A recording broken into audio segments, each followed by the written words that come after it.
Hello guys, dito tayo guys sa loob ng Mount Carmel Church. Yan guys, yan.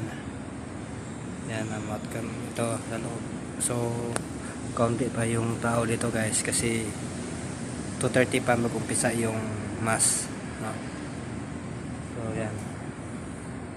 Dito ako nagsimba guys kasi malapit lang sa tinitirahan ko, kaya yung Baklaran at saka kaya po medyo malayo guys, sasakay ng dalawang bisis.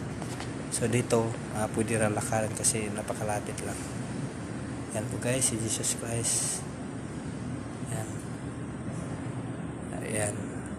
Kaya pagdasal natin yung mga taong may mga karamdaman, no? Na gumaling, no? Para gumaling sila. Pagdasal natin lahat ng tao guys. Yan. Mamaya pa mag-umpisa yung ano.